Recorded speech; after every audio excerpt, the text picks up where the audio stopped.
Quote, I would love to show both of you gentlemen there is more to the Bronx than establishments such as Sin City, where you risk more than your valuables.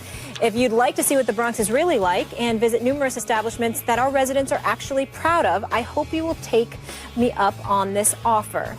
Stephen A., your reaction to Diaz's comments on Vaughn and Odell Beckham? Well, first of all, I think the politician was grandstanding. I mean, you know, with his holier-than-thou self. First of all, last time I checked, the strip club is a legal operation, is it not? I do believe they pay their bills. I do believe that there are taxes that the borough of the Bronx benefits from in that regard. If you have a problem with it, get rid of the establishment. It's there for a reason. He's trying to take their liquor license. Listen, he's trying to take their liquor license. Well, you know what? Good luck with that. But the bottom line is this. There's a lot of things that you could get into, okay, that are not that great. Now, I'm not sitting here, of course, I'm not sitting here advocating that folks go to a strip club, but I'm not... Gentlemen's club is the proper term. Oh, come on, it's a strip club. Gentlemen clubs, okay? Gentlemen clubs. Don't try to class it up, both of you. Don't even try it. Excuse me, that's what it is, Molly. That's what it is. And you enjoy the exotic dancing. Yeah, I get it. I have performers, Molly. I have no idea. Performers. I have no performers. Very, very good. I forgot. Very, very good performers. The point that I'm trying to make to you is that, look, my job. I mean, it's a legal establishment. Yeah. They pay their taxes, okay? It's clearly a thriving business since it's all over the place, all over America and beyond. And these are things that happen. And so for him to pick this as a particular issue that he speaks out about, excuse me, listen, I got relatives in the Bronx, Webster Avenue and beyond, okay? The bottom line is this.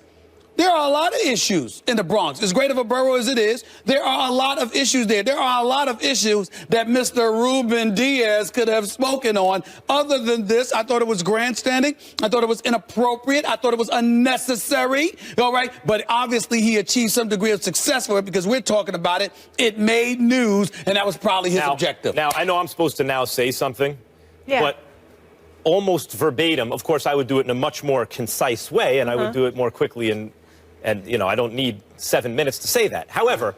It was more like 3, but... However, okay. I co-sign. I mean, it's a legal business, ostensibly profitable.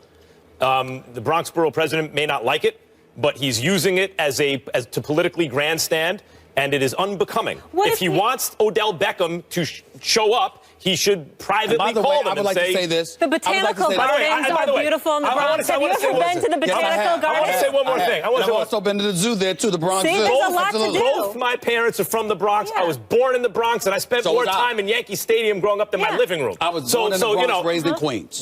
But all right, you know, so they happen to have an establishment he likes to frequent there. I got it. I got something else to tell you. What do you want to tell me? What do you want to tell me about the entertainment? Are you ready for this? Yeah. I was on The View years ago. Really? I co-hosted The View. Oh, Lord. And I had the pleasure of meeting the lovely, lovely Jennifer Love Hewitt. Okay. She came on the show, and it was I loved her and Scream. It was a preview. It was a preview of I don't know. I forgot whether it was the movie or the show, but she was playing a stripper. Okay. And I thought that, you know, she made a very, very valid point, pointing out how hardworking some of these people are. So let's show them the respect that they deserve. Listen, it's a great workout.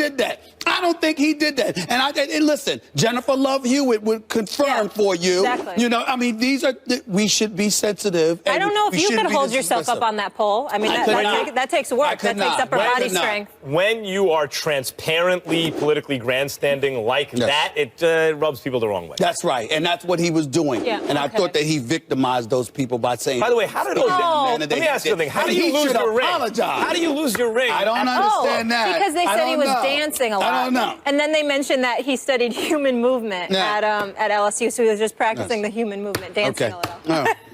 He came out not consent on another. That we don't know for sure whether she was consenting or not. Because Stephen A. in the first part of the video, she's gesturing to her chest, she's pointing to him. Right? And that could potentially be kidding me, Molly. Let me finish, Stephen A. She's pointing to her chest and she's pointing to him. So we don't know for a fact, and I'm leaning towards your side, but I'm just saying I have to play devil's advocate. We don't know for a fact if people are yelling to flash themselves. These things happen, whether it's parties, Vegas, whatever it is. So he's doing that. Do I like a man that would ever pull down a woman's chest or a shirt in public, regardless of whether she's asking for it or not? And I'm not saying that she is, but we don't know that. I get that in the second time around, whatever it happens again, then she pushes him away. But then they're coming out after the fact and saying it's all in good fun. We continued to hang out after. So no, Molly? Yes. Molly? Yes. Allow me to interject. Go for it. I really want to apologize beforehand before I say this. Okay. But I'm incredibly shocked at your take. And I'm going to tell you why. It's devil's advocate, because you don't know for a fact that it was not consensual. You do not know that. Do you? I'll let you finish. Do you want me to finish? I would. Because I have a point that I want to make to you. I would love it. You are the same. You are the same woman, yes, lady, whichever is appropriate. Because we got our editor Chuck Solitero listening. I don't know if lady or woman is the appropriate word to use. Yeah. Okay. Okay, we have the same woman, Molly Kiram, who has been on the record stating, quote, I wish that when these allegations come out in an uproar for something comes to light, that we didn't require a video in order to make a judgment call based on what we've read or what have you. Very true. For domestic violence, very true. Hold on. In this case, we have video where it shows clearly that the woman slapped his hand away, did not want that happening, but because we heard from his lawyer that eventually they went out together and everything was fine, that made his act okay. Which one is it, Molly? Okay, which one is it? Let's just go there here with this situation, okay? Let's pretend it's the two of us. So the two of us, we're at the St. Patrick's Day Parade. Molly Karam, Stephen A. Smith, and Max Kellerman. We're all there. Two of you. Leave me out of it. We're all there, right? We're all there. We're all hanging out. Me and you, Stephen A. Let's leave the married Max Kellerman out of this conversation. I got your back, Max. Okay, go ahead. We're on the stage, and I'm flashing, flashing towards my chest, telling you to pull my shirt down. People are yelling for it, whatever. You do it once, okay? Let's pretend you do that once. I let it go. You do it again. I'm not good with it. I'm just telling you that I am not then going to leave with you and continue to hang out with you. That's not cool with me. That's not okay.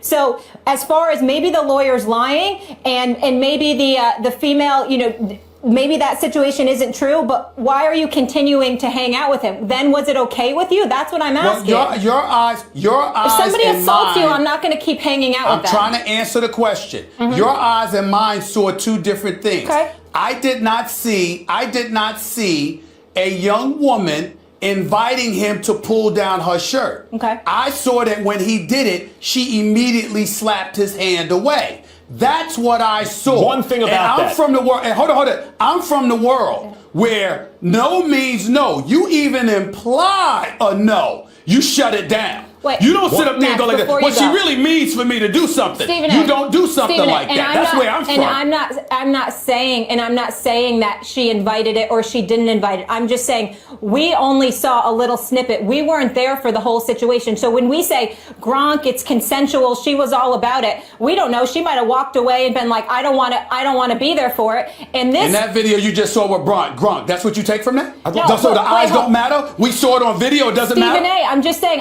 we don't know the full situation. I don't know the full situation of what went down with Ezekiel Elliott. I don't like it. I don't like a man pulling down a woman's shirt. Yes, that is assault, but I'm just saying I don't know how she truly felt. I would need to hear from the woman. I want to make a larger point about all this. I have no problem with Gronk. I have a problem with Ezekiel Elliott, what he did. For young I have men no watching, problem with what I saw Gronk do. For young men watching this right now, a word of caution. Stephen A., what you're basing mostly that take on, and I understand it because I follow the logic, and that is my own actually in this situation, that in Gronk's case, her reaction to it means it likely means it's consensual, and in Ezekiel Elliott's case, it's not as clear. I would just say that before you behave that way, where whether or not it's a criminal act depends on her reaction, maybe you don't do it in the first place. Maybe it's best not to do either what Gronk, because if you're talking about consent based on the way the woman reacted to what Gronk did, I understand there's an It should atmosphere be and the environment stuff deciding leading up to that. factor. Yeah. If that's what gets You know what off makes the me hook, uncomfortable? then that's not such a great idea. You know what makes me uncomfortable What? with this conversation? Yeah. The fact that y'all are veering into another dimension. The fact of the matter is this. This conversation strictly is supposed to be about juxtaposing what we saw in the Gronk video to what we saw in the Ezekiel Elliott video. The fact that y'all are veering where y'all are veering, there's a whole bunch of debates and subject matters that we could touch on. I'm not going there. I got sisters, I got daughters, I got 9 nieces and nephews. Trust you me, I'm telling you right now, there are things that make me uncomfortable. I'm not condoning either of them acting that way in public. What I am simply saying is what my eyes saw was consent on one part and highly debatable whether or not it was consent on the other part. And that is the important point to make. The question is, more so than anything the question else. that was asked was, does Gronk deserve the same backlash as Zeke? Yep. Stephen A., you say no. I say no. But, and and regardless of the situation, Zeke shouldn't be doing that, and you shouldn't be pulling down women's shirts. Period. All of this other stuff, but you're gonna have dudes rolling around all over the place, all high off the weed, and then all of a sudden you're gonna sit up there and go like this. Well, we want you to know that we're sensitive to what ails you. We're sensitive to what plagues you, but you're gonna send them out in the real world in 3 years when you made it okay for them to get puffed up and high and all zooted out? That's stupid. They're not That's talking nonsensical. about getting high in the workplace. They're talking about, just like they're not talking about drinking in the workplace. After work, Stephen A. They're going to get high after work. Really? So you're going to get high in the afternoon. So you're going to be all right. Hold on, Max. I just want to be clear. So you're going to be all right. I just want to be clear. You're going to be all right while you practice it. But you're going to go home after Sunday after the game or a week later, whatever the case may be. And it's all right to be high. Oh, by the way, it's all right to continue to get high during the off season when your career span is 2 to 3 years. What kind of a citizen are you going to be when it's over? The only reason it's a problem is because it's a rule against it in the first place. That's what they're trying to negotiate. Gotta leave it there. Sorry, Max, but what I deduce from this conversation is that if you blow, being high. you can blow everything. On that note, the Splash Brothers. Let me come on first take. You know, Jennifer, I don't know if anybody else up here would ask you about this, but I heard you took pole dancing classes for this. Yes, you did. I heard about that. I want to know, I personally would like to know what that was like for you, and whether or not that's something that you still do right now. Well, I do have a pole in my house now, yes, and I love it. Have you ever seen pole dancing, or? Yes, I have. You have, okay. So you know what it looks like. Okay. It's very good for your body, and just imagine that you would look anything like this. Really, I can't even imagine it. No, they were bad. I like to see them, but you know, what's bad to you might be good to me. You know what I'm saying? Bad. But I mean, you know, that must have made you feel bad. So how did you feel now that you know that you're back there and you look good? It was really nice. You know, I joked with them at the shoot. I was like, you guys kind of owe me. I was like, this is because it was emotionally very tough on me when they came out with the photos, and you know, people don't talk about that a lot. We're all supposed to say, oh no, it was fine, it didn't bother me, and whatever. It emotionally for 2 years really put me into a bad place. And as a young person trying to feel good about yourself and like just feel like you're okay, it's hard when they do that stuff. And so it was really nice of them to come back and allow me to be a part of something that's about good body image and positivity. And I was really excited that I was chosen to be sort of like the cover person, because I'm not a size 0 and I'm not 12. And I was like, that's awesome. Like that means that, you know, curvy girls can do it too. And I like that. Oh, yes.